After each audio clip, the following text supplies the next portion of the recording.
siyaasiyiin leh aqoon-yahan leh ayaa xisbiga ku jira abuurkaygana ka mid ahaa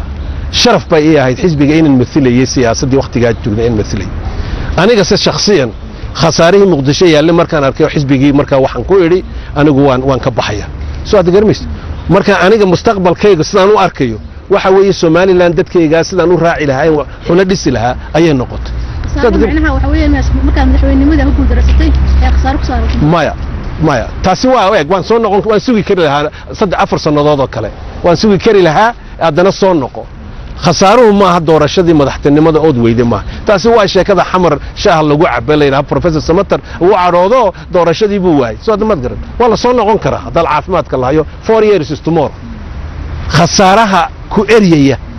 ee aan dib ugu soo noqon karin waxa weeye waxaan ku sheegay corruptionka iyo beenta iyo qabiilka xun ee fool xun iyo dawladda Soomaaliyeed ee laba xaafadood u xidhan soo damad garan waxaasan soo arkay soo garmayst de marka aan waxba noqday qof ajnabi ah ayaan xamar ku noqday soo garmayst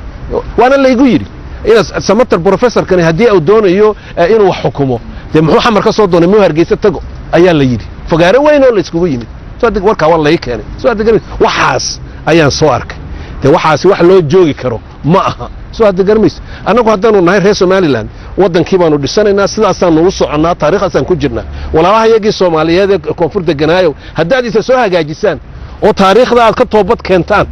ya wadanka Soomaaliya la oran jiray 50 sanadood madaxtinimadeeda gacanta ku haysan waxa aad ka toobad keentaan oo ajende cusub oo la liqi karo aad banaanka keentaan de waynu ka wada hadli karnaa marka sida loo wada noolaan karayo amba daris ha noqoto amba iyadoo wax dambe la isku darsado ha noqoto laakiin siday tahay amba ag jooga amba wax mooda amba suga taas way dhamaatay laakiin inta aad khasaaraha kala soo kulmin Muqdisho oo aad xilka baxtina u tartamin wali ma isku dayday inaad dhinaca Soomaaliland hadda aad ku biirtay inaad iyagu wax la qabsato inta dhinaca soo aadi lahayd markii hore